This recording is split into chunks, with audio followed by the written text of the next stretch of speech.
case y'all didn't know, we're on devil worship, the shocking facts. Okay, we left off here on bottom of page 384 here.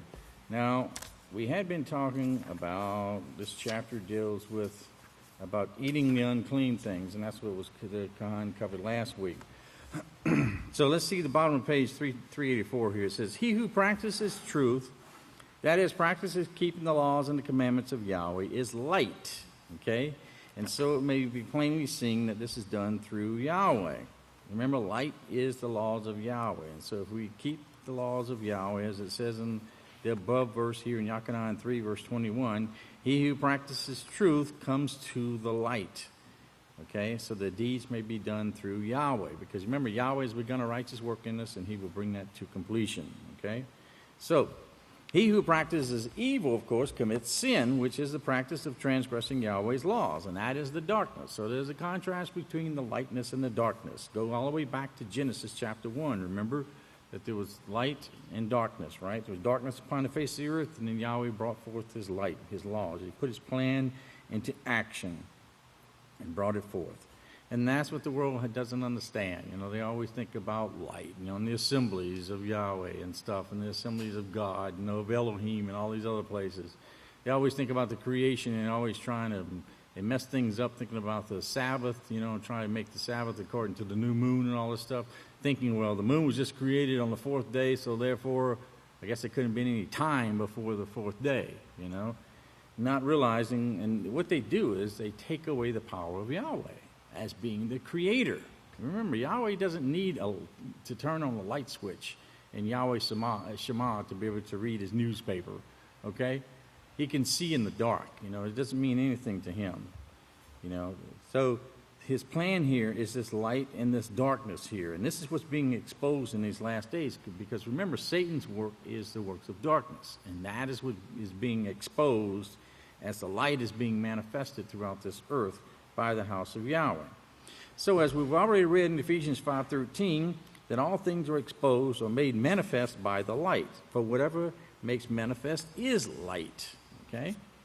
So therefore, the following pages of this chapter, Yahweh willing, would be made manifest that this whole deceived world is eating things as sacrifice to idols. Okay? Now, this deceived world, of course, is in darkness because it simply doesn't believe that it's actually serving the gods of this world, Satan the devil, because of the deeds that they do. You know, you either perform righteousness or you perform evil, you know. And this mixture of righteousness and evil is what Yahweh can't stand. Remember in Revelation, it says, I will spew you out of my mouth because you are lukewarm. You know, I would that you were either hot or cold. Either righteousness or evil, but don't mix this stuff together because as I said, it's such an insult to Yahweh when that kind of stuff is done. Well, here we're starting a section here, seducing Yahweh's people, fornication and idol sacrifices. Now, Revelation chapter 2, verse 18, the King James Version, has a stern warning that's giving against a group of people called the Thyatiras. Okay, and it says in verse 18, it says, and unto the angel of the church in Thyatira write, these things saith the Son of God, who hath his eyes like unto a flame of fire, and his feet like fine brass. Notwithstanding, I have a few things against thee, because thou sufferest thy woman Jezebel, which calleth herself a prophetess, to teach and seduce my servants to commit fornication, to eat things sacrificed unto idols. And that's the way the King James reads it. So there's two things here, okay? There's two things here. One, it talks about committing fornication, and the other thing is eating things sacrificed to idols, okay, or the gods. So within these accusations, we find an example and the behavior of every person really in the whole world today who doesn't serve Yahweh. This is exactly what they do. And remember, the prophet said those who follow the priests who eat swine's flesh, the abominable things are in their vessels, it's in their blood vessels, it's within their bodies, and which enters into their minds and causes the confusion to live the sinful lifestyles in which they live. But when somebody simply just reads Revelations 2, verses 18 and 20, rather than studying the meaning of these words that's used in this translation, they just read right over it. And someone will never come to the understanding of Yahweh's truth if they do that. You have to look exactly what it says here and study it word for word. So there is truth and understanding for those who will prove all things, and that's what Yahweh says to do. Prove all things. Remember 1 Thessalonians 5:21. Prove all things and hold fast to that which is righteous, right? That which conforms to the law of Yahweh. Everything has to conform to the law of Yahweh because everything has to be according to the law of Yahweh. That is what guides and directs us. So this word Jezebel here we see in the Interpreter's Dictionary of the Bible, volume 2, page 905, it means Jezebel, okay? It says the prince or exalted, plus some other element, probably the deliberate Hebrew distortion of a Phoenician god honoring Baal, okay? The name Baal-zebel. From a Phoenician inscription, the Septuagint seems to understand the name in this way. And it goes on, the very bottom it says it's Prince, Lord of Earth. Okay? Prince, Lord of Earth. So this Jezebel, or Baal-zebub, it's actually someone who is loyal to Baal. Okay? And look, at Baal is the prince, the Lord of the earth. Okay?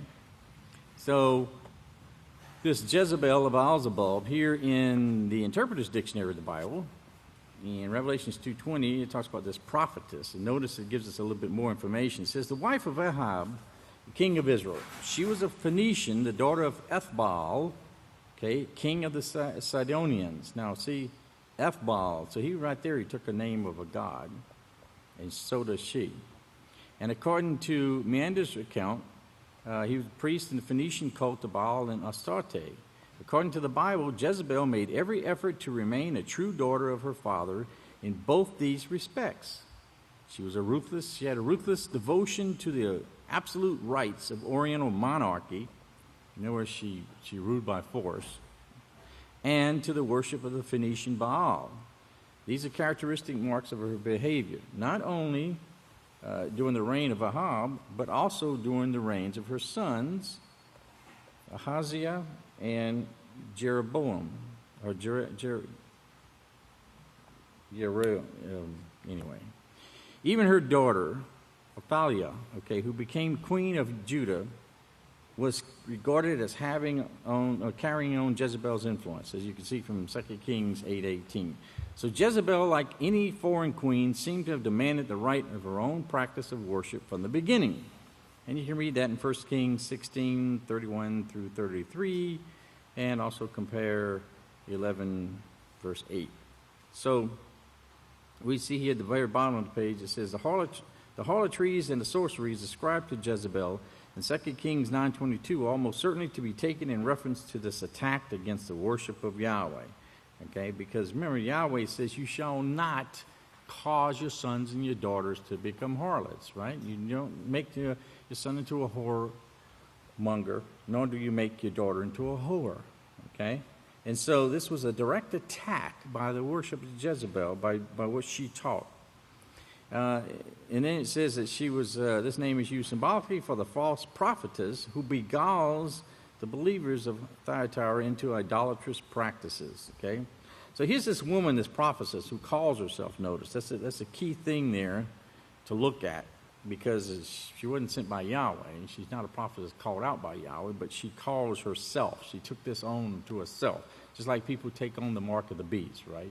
It says in Revelations that they take upon themselves the mark of the beast. They take it on themselves. It's not forced upon them. They do it.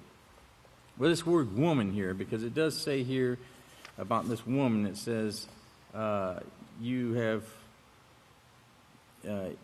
you sufferest that woman Jezebel, which calleth herself a prophetess, to teach. Okay? So the word woman, Revelations 2:20, comes from word number 1135, which means woman, or wife, a woman. And it comes from the base of 1096, which means to generate, or as you see underlined there, God forbid, or Yahweh forbid. Okay, so this is something that Yahweh doesn't approve of. Okay, because we know that, when you see these things written in the King James, now this is what the world doesn't understand, but even in Strong's, when you see God, like God forbid, okay, you know that Yahweh's name was replaced with Yahweh. So it would be Yahweh forbid. And so this is a forbidden assembly, because if you notice in 1096 here, it says it's used in the with great latitude to be assembled, notice, okay, and to be brought to come to pass together and so forth, okay. So it's referring to this forbidden assembly. Now she calls herself a prophetess, okay, and in Revelations 2:20, this word prophetess is number 4398. It means a female foreteller or an inspired woman, okay, a prophetess. Number 4396 is where it comes from, and it means a foreteller or a prophet, okay, an inspired speaker. So she definitely is inspired, but is not of Yahweh, okay, inspired through Satan herself. So another fact about this woman is that this is a forbidden assembly, as she calls herself by, okay. Yahweh hasn't sent her message.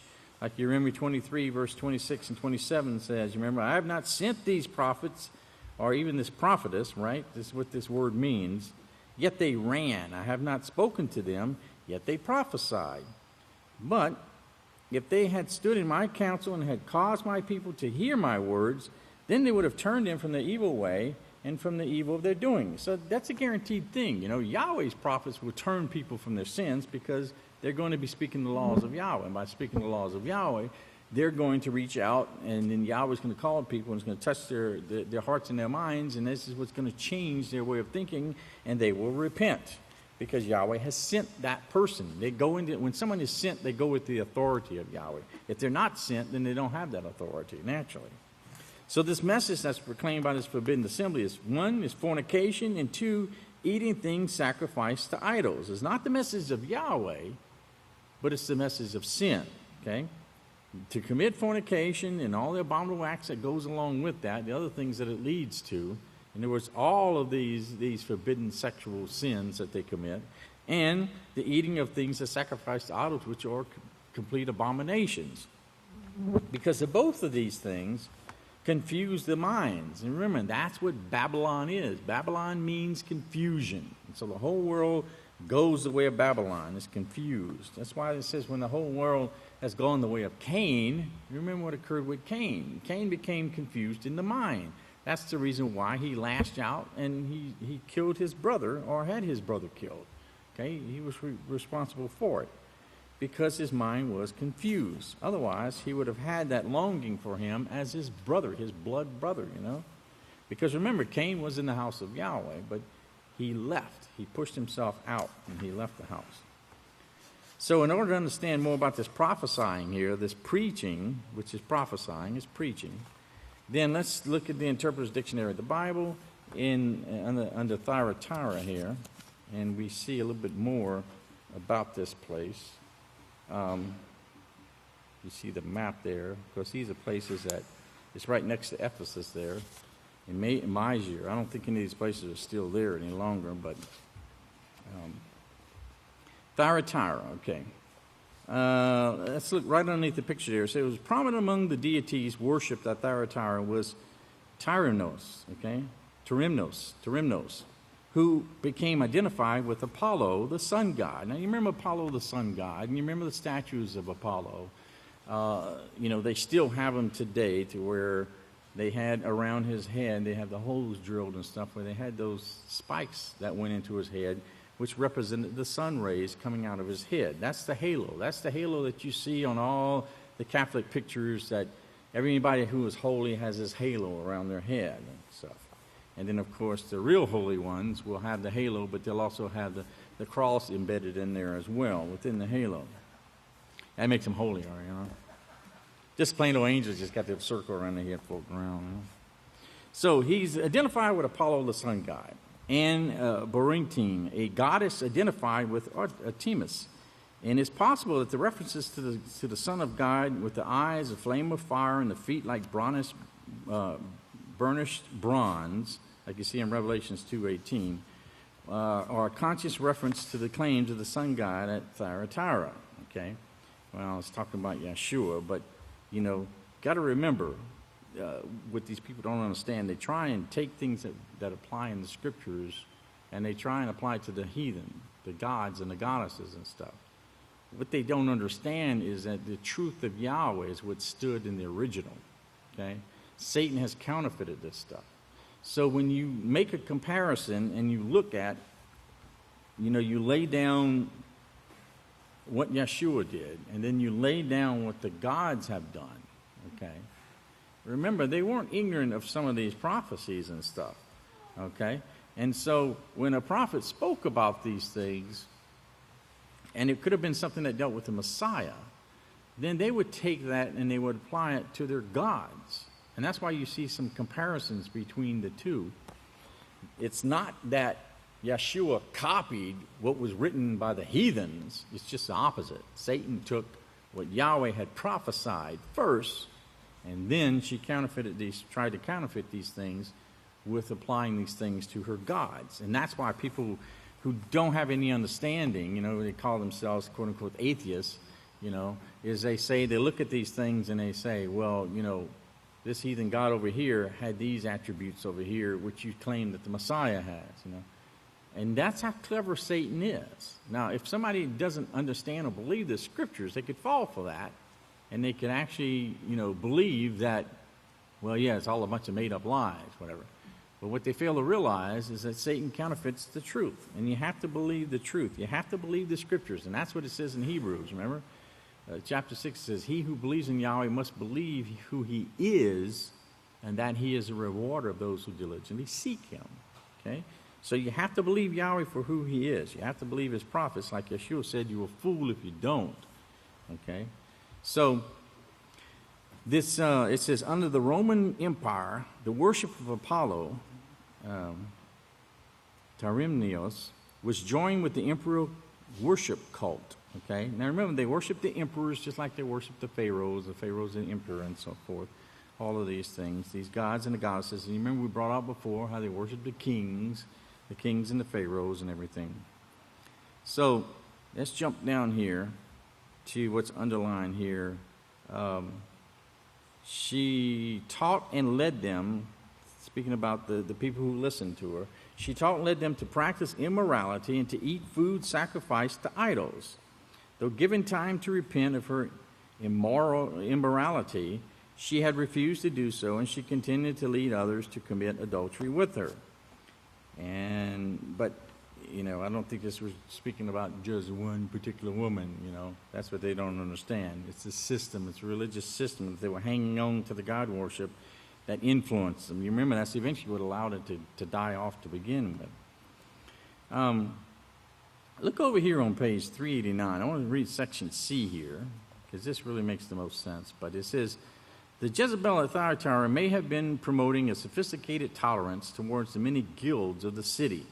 Every such guild had its patron god, its feast, its social occasions, which could at times become immoral revels. So notice, you've got the gods, you've got their feasts, you've got the social occasions, and you got the revelry there. Jezebel may have argued that these patron deities need not be taken seriously, and these revels need not be condemned. Since every workman who made a living had to join the guild, he could take its religious rites lightly and would learn to know the realities of life if he shared in the revels and so by actual experience learned the, quote, deep things of Satan. Well, that's exactly what Satan said in the very beginning to Eve, You will be as gods, right? Knowing righteousness and evil. So it was a mystery way back then, because she enticed Eve to try and think that, there was something more to life. Something's being hidden from you, but the gods can give you this inspiration. You see that word guild, right? I thought I said, when I saw that, I said, this is talking about schools of higher learning, It's not just talking about the guilds of the trades and so forth. And sure enough, when you look it up, it does talk about their apprenticeship and all that stuff. But when you look down here, the synonyms are, notice, club, college, congress, consortium, council, fellowship, fraternity, associations, institute, institutions, leagues, order, society, organizations, and so forth. Okay? So it's speaking about colleges. It's speaking about the schools of higher learning, and that's exactly what they did. This is how people made their living. You know, when the time of the guilds was there, you know, this is how you get the word masterpiece. You know, when they had these places, they had all the masters of all of the guilds and stuff. When you went to a city, they had the masters were all there, and they would gather together and have these big meetings and stuff. And so you could be a craftsman, and you could be very great at what you do. And you could have, you know, because you started off, and this is what's been lost, you know, but you started off at a young age, and you went and you learned as an apprentice, and you learned for a while what to do. You helped out, you know, you were a helper, in other words, and you watched, you know, and like if a blacksmith was doing his thing, you know, you watched and you knew exactly how much to move the bellows, how hot to get the fire, because you had different types of fires. You had the red, the white, you know, and orange-colored flames and so forth. And each one of these has higher temperatures and stuff. So you watched to see what he needed, because sometimes he would use lower heat, sometimes he would need extreme heat, and while he beat the metal and shaped it and so forth. Well, then as you watched that and you grew that into that, you learned, and then eventually, after you learned it enough, he would start teaching you how to actually do that craft. And you worked on that craft and you became a journeyman until you could become the actual master. But to become a master, you had to have a masterpiece. You had to come up with some kind of design that was your own, couldn't be copied or anything, and you had to make and design something out of metal, a metalwork, and you had to bring it before the guild. All of the masters were there, and they would judge to see if they liked your work and they thought it was really great. Then you could become, a master yourself, and then you could actually open up your own shop, and you could actually hire other people and train them and so forth and stuff. If you didn't, you could always work, but you couldn't really own your own shop. And so they had control over these things. And this is the same thing you see with higher learning, higher education today. They make you think that you've got to go and get a degree so that you'll be in the upper society, you know, and that you'll be the one who knows these things, you know. And so they always make it look like a college degree is something that's really great. And so it stems way, way back to thousands of years ago. This is what all the Nimrod system was based upon, you know, when these things went into effect to try and build the people's minds up. And this is what Satan does, to make yourself into a god, to make yourself higher than what you actually are. You see, and you can't do that in the house of Yahweh, okay? There's only one teacher, the great teacher, and that's it, you know? No one, like Yeshua said, you can't be above your teacher.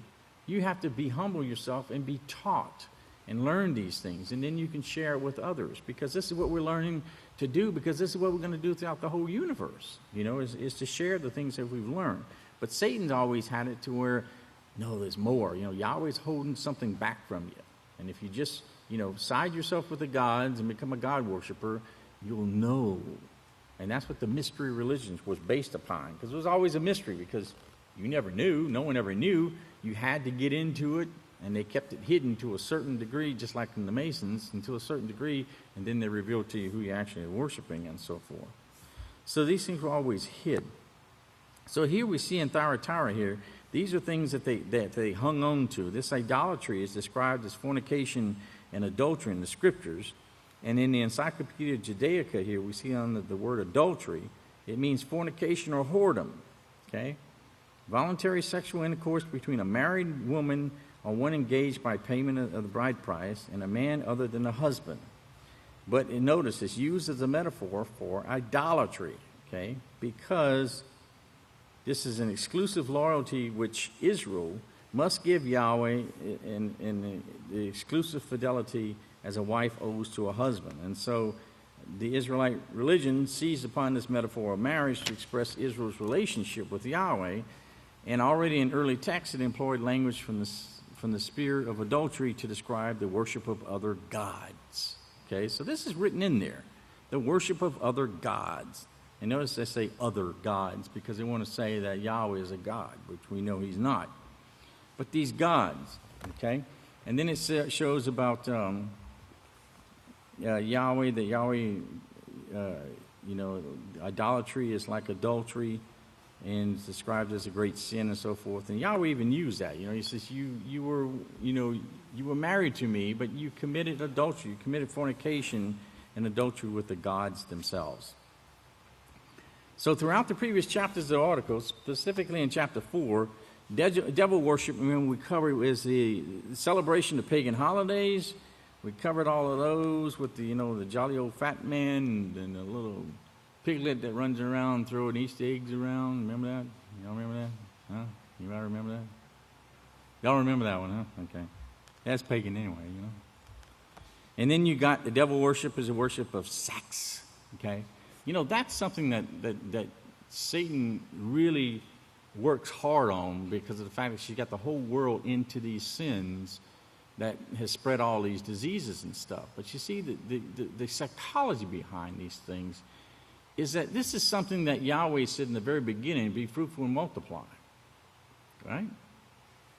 This is something that was used to multiply mankind because the earth is given to the children of apes. It's given to the children of men, right? It's given to the children of men. So this is something that Yahweh set forth as a means by which he could bring his plan across. Satan, on the other hand, if you remember, older ones here growing up, you remember it's like that was a dirty word, it wasn't talked about, it was kept a secret, hush hush and all this kind of stuff. And Satan put all kind of taboos and different things on it and stuff. But now she's got it to where it's not even considered anything. It's just it's a way of life, where people use it. And of course, it's gotten to where it's no longer holy. And the thing is, it's used now to destroy mankind. And that's what Satan has done, and that was her whole goal, was to accomplish that. Because that's the way that the human population multiplies. And that's what Yahweh said in the very beginning, be fruitful and multiply. But now she's taken and turned it into where it's no longer fruitful and multiply, it's fruitful and destroy, So she's used it to destroy mankind. So all of these things, and this is why it's turned into devil worship, because it's the wrong things to do. Of course, they've completely done all the abominations that Yahweh said all the nations before you have done. Don't do these things. And then chapter 6, devil worship is a celebration of birthdays. Okay? And, it's the birthday. They celebrate the birthday of their gods all the time. But Yahweh never, ever says, thou shalt celebrate thy birthday. He doesn't say that. He doesn't mention these things in his laws. These things are not important. They're just mentioned just for the fact that when it counts your age, but that's it. That's all it's for. It's not meant to be something where what they've taken it is now they place, you make yourself into a god, because remember what you do on your birthday, that's when you are given over to a god or a goddess, depending upon whether you're male or female, right? So you have that personal god or goddess that is there supposed to be with you throughout all of your life, leading and guiding you. And this is what Satan has done with this whole world, is to make them believe that this is the proper way to do things. Everybody celebrates their birthday. Everybody wants to be wished a happy birthday, So they want that curse to be put upon them. That's what they don't understand. They actually crave it and ask for this curse to be placed upon them. And that's what somebody does when they do that, and they don't realize that. So this is all part of this devil worship. So everything that Satan has done is just so clever. It's very, very subtle, like the scripture says. She's this most subtle creature that Yahweh ever made. So we have to understand the depths of Satan relating to these words, commit fornication, as is written here in Revelations 2:20. Now, it says, please reread the chapters to understand adultery against Yahweh, which is committed when any of the world's vile, abominable, pagan holidays are celebrated in any form whatsoever. And this fact has been proven beyond any shadow of doubt that the same woman now now universally known as the Catholic Church, has thoroughly taught and seduced this whole deceived world into practicing the fornication of God worship. But not only this, but she's also taught and seduced them into eating things sacrificed to idols. And that's why the previous part of this chapter here covered what you shall eat and what you shall not eat. Now, Yahweh as the creator definitely knows, since he created us, he definitely knows what we should and what we should not eat.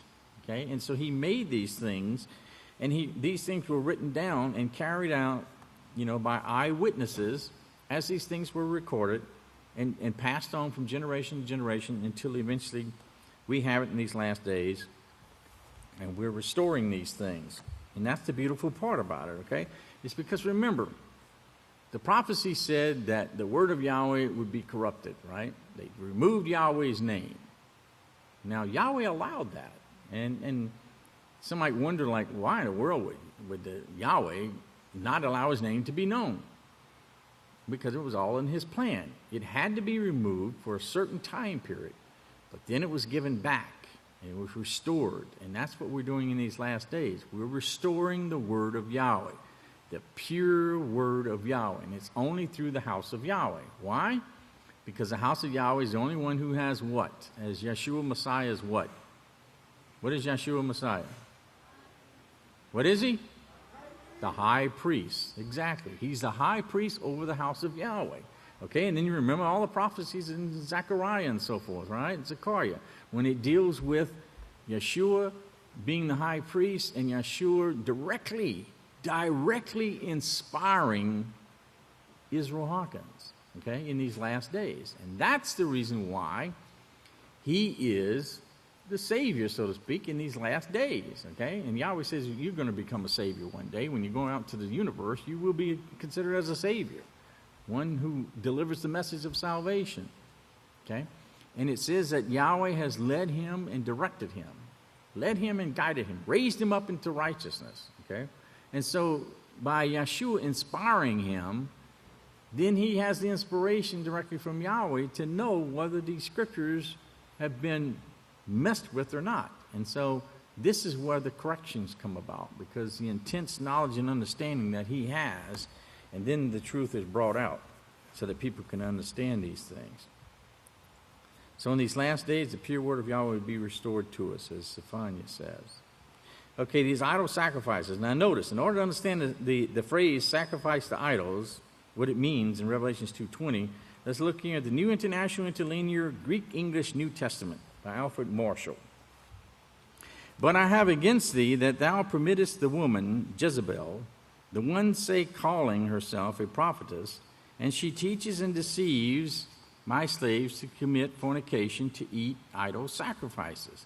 So we see here this word translated idol sacrifices here is number 1494, and it means an image sacrifice, a part of an idolatrous offering. Okay, so it's anything offered to gods. Okay, it's a sacrifice.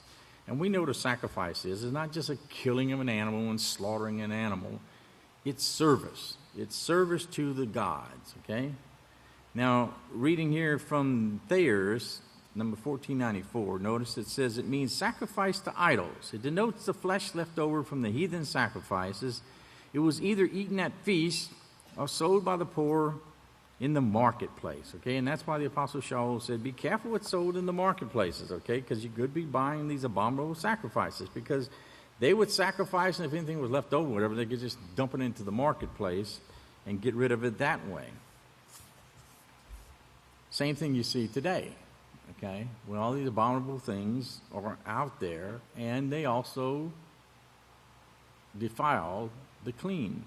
Just like the clean meats can be sitting right aside next to the unclean meats, and they become defiled. That's why, buying this stuff from the grocery stores is so extremely dangerous for people. So as we can read for ourselves here, these idol sacrifices are part of idolatrous offerings that presented at pagan celebrations. Now, in the previous chapters of this article, we made manifest the darkness, remember? And that's in every pagan holidays and the celebrations that they practice. Halloween, Thanksgiving, Christmas, Roman New Year, Valentine's Day, Easter, May Day, birthdays, celebrations, all of these things. So in this chapter here, Yahweh, through Yeshua Messiah, will make manifest what this darkness is, and about these eating things sacrificed to idols. Okay, because it has, only thing it has to do is the worship of Satan, the devil. And this is what devil worship is. These are the shocking facts to so many people because they really don't understand that there's actually sacrificing and to Satan herself, and that they're actually worshiping her. The Encyclopedia of Jewish Concepts here. It says, it has been affirmed that men have worshipped everything on earth, including themselves, stones, hills, flowers, trees, streams, wells, oceans, and animals. Yet with all this bewildering jumble of their discredit, men have never really worshipped anything other than what they imagined behind this phenomena, the thing that they feared, and that is power. Okay? So in order to appease this power, then man devises ritualistic ceremonies. And remember, this is what the idol represented, okay? The idol represented the power of the god or the power of the goddess that was there. It was simply a representation. And that's why Yahweh says, don't make yourself into a god, okay? When you begin to think and you begin to take on the characteristics of that god or goddess, you make yourself into an imitation of that god or that goddess, okay? And this is why people will eat certain things, because in certain cultures, they eat certain things that are abominable, such as the blood of animals. They'll run after a live animal and slice it, and it starts dripping the blood, and they'll chase it in the field, dripping that warm blood into a cup, and they'll drink that blood, such as a bull's blood, because then they take on the characteristics that's in that bull, a strong animal, because they think that it makes them strong, okay? And so all of these things are things that Yahweh says do not do, just like his law when he says do not eat meat from a torn animal, okay? I mean, it only makes common sense that if a wild animal comes and attacks another animal, all the parasites and the things that it could go, the disease and so forth that could go into the animal, and Yahweh says don't eat it, but people do anyway. Some even go after the roadkill and stuff, but... So here's these pagan religion fellowship with demons here on the top of page 392. Now, there's no known people without some form of religion. Okay, everybody's got religion, even an atheist. That's religion. If you say you don't believe in any gods, okay, you don't believe in any gods, but that's your religion. You are an atheist. That is your religion. That is what you believe in. That's your morals. Okay, is that you believe. That's what you have value of, is that there is no God, and that's what you say. Although, a lot of atheists, if wanted to repent on their deathbed by calling upon God at the very last minute, then it's kind of late, when they try and call upon the Creator. But, that's just another way that Satan has used to pull people completely away, so that it just hardens their heart completely so that they won't accept anything. So, because, Satan's got someone like that, she's got him. She don't need to work with them any further to keep them deceived. They're already deceived, and they do exactly what she wants them to do. So no matter how simple its way of life and thought, every primitive group holds that there are forces outside of man and his immediate physical world which affects his fate. And these forces had to be dealt with so primitive man could succeed. This is why you have so much involved in the nature worship, the worship of the sun god, the worship of the moon god or the goddess, the worship of the earth, the worship of the Nile River, and all of these different things that they use, because they realized that there was a force, and of course what they had lost through the generations was that this force was Yahweh. Okay, Yahweh is the creator. He is the one who supplied all of these things. But of course, the gods and the goddesses were very busy working with these people. And so even when Israel came out of Egypt, you remember, they never really left Egypt. Yahweh said, don't go back. But you remember how many people went back? even to the point where Yahweh says, I will remove my name from Yada. And they were in Egypt at that time. They went back there. So he said, that if you do these things, your mind would be confused. And that's what he was trying to keep mankind. He was trying to keep mankind with a clear conscience, a clear mind, And that's one of the things you read in the second volume about having a clear conscience, having your mind clean and free to be able to think and to realize and to make judgments, proper decisions, that if you sin, you have enough sense to confess it so you don't hang on to it or you don't try and hide your sin. So these primitive religions varied enormously in their character. In some, the beliefs were vague and practices for making contact with the supernatural were very simple. In other religious concepts, they were systematic, and they had ritual practices, and they came together into an extensive ceremonial system. And this is where, your priests were very high and influential people. You always had your priest of Yahweh, but you had your priest of Satan, And the priests within these religions were thought of as very highly.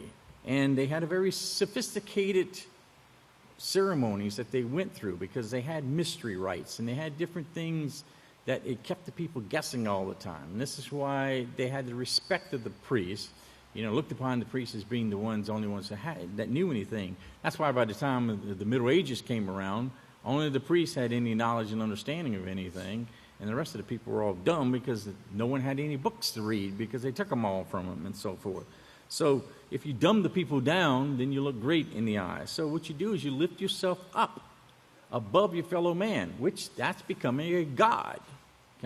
That's devil worship, because your fellow man is supposed to be equal to you, right? It's your fellow man. You're supposed to love your neighbor as you love yourself, not love yourself more than what you love your fellow man. And so you make yourself into a god. So all of these were forms of religions that had to do with this devil worship. Now, this ritual and ceremonialisms were by far the most common means of communication with sacred forces and beings. Belief in spirits was widely held. If you remember, even whenever Yeshua appeared to his disciples, what did they say? They were scared, like, he says, look, I'm not a spirit. Come here. Look at my hands and look at my side and my feet, It's me, Yeshua, A spirit doesn't have that. So this was a widespread thing, but it was this direct action rather than the contemplation and reflective thought, which was the primitive habit. To perform an act was itself achieving a direct result, which satisfied the inner need to get something done. In other words, you felt good when you did these things, People feel good when they go to church. You ask them, you do a surveys and ask them, why do you go to church? Well, it makes me feel good, Makes me feel good. Well, what does that mean? But they can't explain it. They don't understand what that means. But why? Because it's a fleeting thing. See, anything that is involved in God worship is very shallow and very temporary. It just plays with the emotions. And what are we taught? You don't think and make judgments with your emotions. You've got to do it according to the laws of Yahweh. But with God worship, with the devil worship, you just go on your feelings. You feel happy and good and so forth by doing this, And they hold their hands and they pray to their gods because of the deception that they're under. So, let's see. Okay, would satisfy the inner need to get something done. Spiritual emotion was drained off in ritual action. Many religions, practices of primitive man were bound up by this belief in magic. Now, notice it says here, the emotion was drained. The spiritual emotions were drained off in these ritual actions. They had all these different rituals, and the reason why they had these rituals is because they had to have something to, it was like to entertain the people, to keep them coming back to the churches and stuff, right? But they had to have these rituals so that they had something that would intrigue the people, And then once you got into these rituals and you began to do these rituals, you did get spiritually drained because, when these types of things are done, it pulls a lot of energy because of all the negative force that is there. It pulls you down, okay? And you become distracted into thinking that, this is something that's really beneficial to me and so forth. But actually, it just tears a person down more and more and more, and they become deeper and deeper and deeper sunk into sin. So primitive man was bound up with his belief in magic. It was thought that the performance of certain mystic rites would obtain for the worshiper the direct result. They were deceived into thinking that they could do these certain rites and that they were going to see a result of it. But it all had to do with magic, which was nothing more than trickery, okay? Deception. And that's all the magicians were. Magicians were trickers. They tricked people into believing that something was real. They could, and they were very, especially the Greeks and stuff, because the way they set things up, remember, they had certain temples and stuff, and they knew, they had it set up to where one temple they could have the doors automatically, big, huge, gigantic doors that were extremely hard for one person even to move a couple of inches. But they had it set up to where, when the priest came and stood in a certain spot, by stepping on a certain stone, it would push down on something, and then they could set it up to where it could be moved by water pressure, or some even had to where the water, it went through and through a system and so forth, and the pressure actually opened the doors. When the god of, the priest of Janus was standing there in front of the doors, and the doors opened, this just awed the people, thinking like the god Janus is accepting our sacrifice and stuff, And then they also, some of them had it set up to where they had their different statues in there, which would levitate. And the way they levitated was through magnetics, through magnets. They figured that out and knew what to do. But the normal common person didn't know these things, So when they went to these temples and they saw these things that only the priest knew exactly where to stand and what to do to cause these things to occur. And that's what mesmerized them, and really drew them in, making them think that, wow, this is the power of God that is here. So this attracted the people to these areas and stuff. And then when they went to certain rites, all religions have rites, and the things that they do is just that. It's something to keep the people there, but at the same time, it's that mystery that is there, because even doesn't matter what it is. You can go to the Baptist church and once saved, always saved kind of thing. What does that mean? They still can't tell you what that means. So there's a mystery right there. They make people believe into garbage that's not even real. So this view has been called animism. Thus, it was that trees, stones, wooden objects, or odd charms were thought to be endued with a mystic essence. Okay, that there was no separation in the primitive mind between the animate and inanimate, or between man and animals, who were credited with human attributes. Okay, and this is where you've heard of the word personification. Okay. That means you take on the attributes of a person, And this is what they did. And this is, if you think back with Egypt, okay, all of Egypt's gods and goddesses were half man and half animal. Part man and part animal, okay? And so all of these things stem way, way back. Remember, Egypt was the first world ruling power, okay?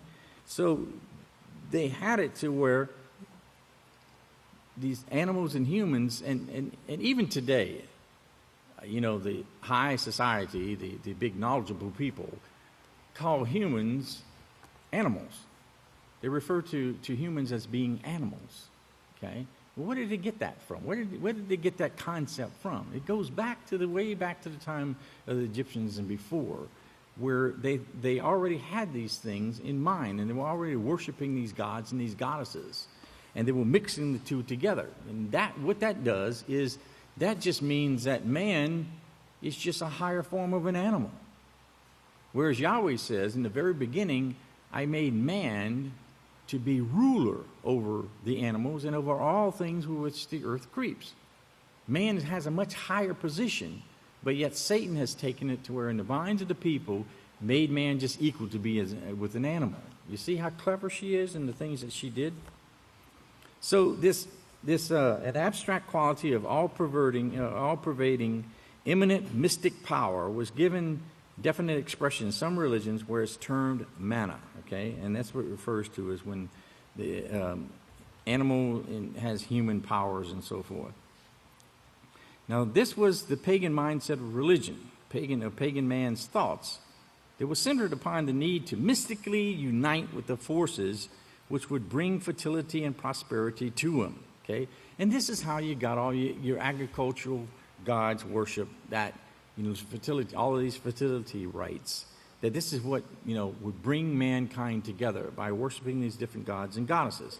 And so this would mystically unite, okay? By man doing these things, and you had your temple prostitutes, both male and female, with your priests and priestesses and so forth. By performing all these abominable acts, this is what they thought was mystically uniting man with the gods or the goddesses, and going to bring them a favorable answer, and blessings. But of course, Yahweh warned them and said, this is just going to bring you curses by doing these things in more than one way. So in order to promote the process of uniting with the gods, pagan man resorted to various means of witchcraft, magic, sorcery, and divination, which are idolatry. Now, each one of these they're all similar and all have the same things within them, but there's a little bit distinctions in these different things that they do as well. Because in witchcraft you can have divination and so forth, but if you're just a diviner, you don't get into the other things. Like witchcraft, you have white witchcraft and black witchcraft.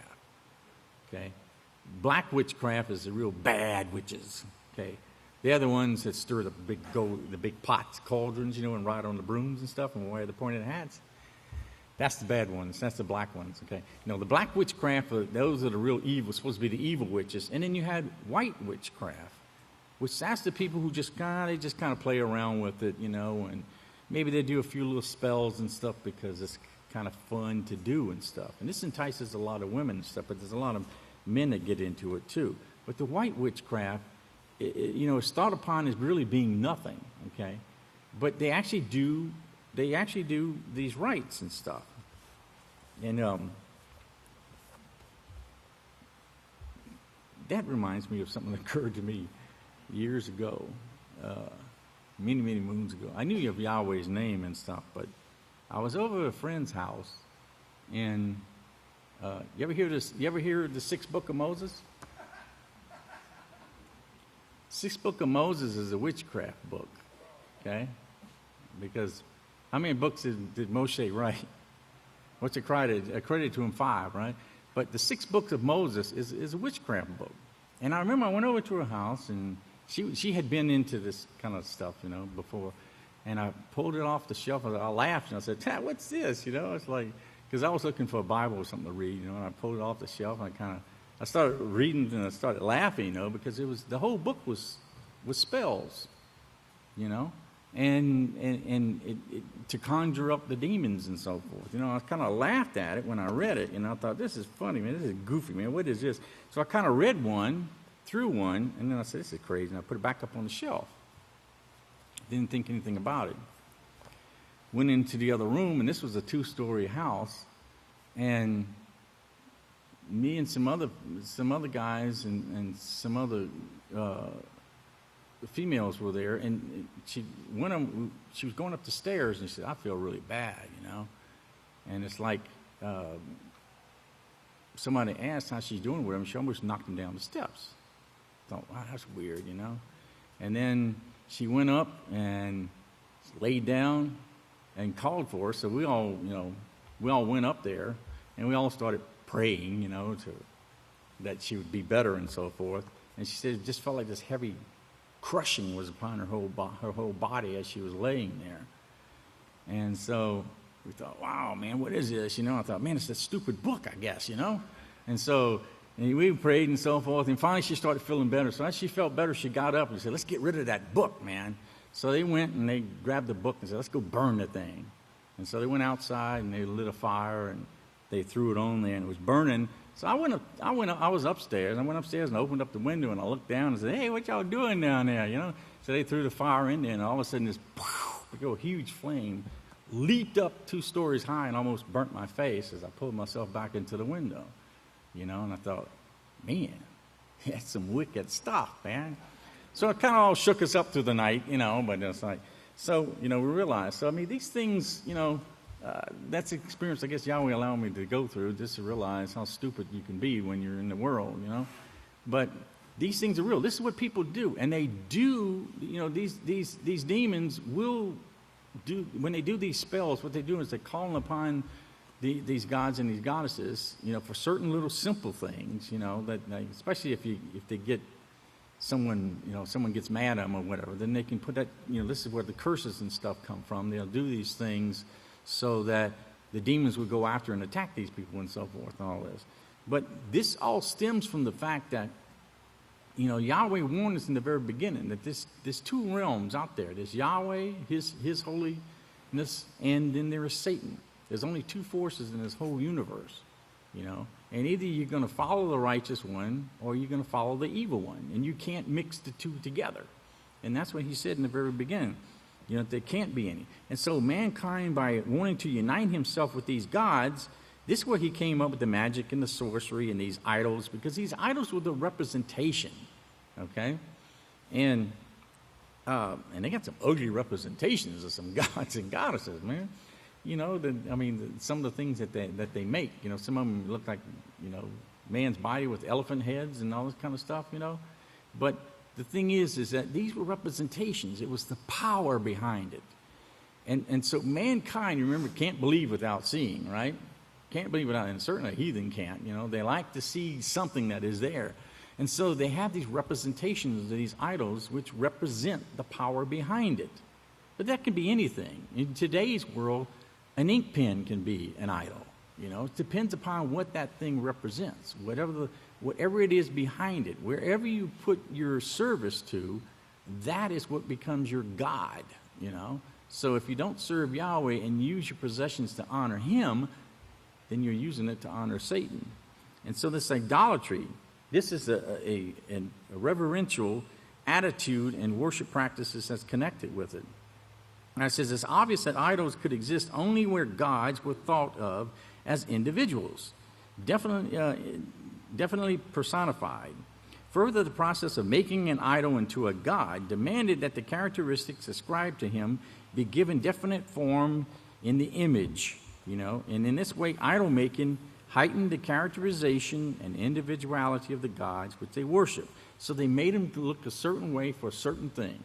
You saw on the New Moon film, they're making their little idols, right? Those things, those little statues that they make. And the Catholic Church makes a ton of money on those little statues and stuff. I remember, way back when cars had metal dashboards. Everybody remember that? You had your little statues of Mary and Jesus and Joseph and stuff, and you had a magnet and you stuck it right on top of on the dash where it wouldn't go nowhere and stuff. But everybody had these things, and everybody has them in their homes, and they burn their candles and all of these things.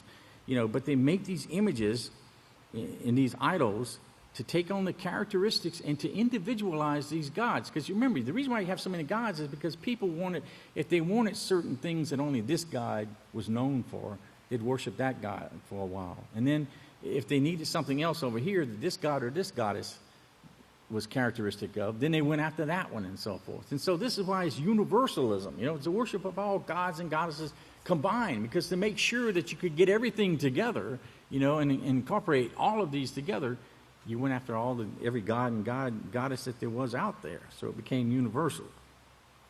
So an altar was usually built for an idol in his temple, and here offerings and sacrifices were made.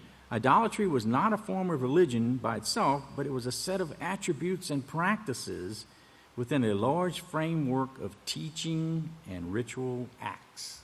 Teaching and ritual acts.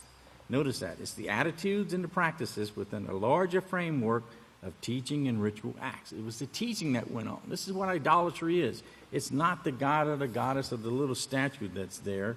It's the teaching that is represented through that god worship. And this is what the devil worship encompasses. And that's how crafty Satan is, how she's pulling this whole world. Revelations 12:9, remember, she's deceived this whole world into believing that there's another way other than Yahweh's way. Okay, we're going to stop here in the middle of page 393, and we'll take off there next week.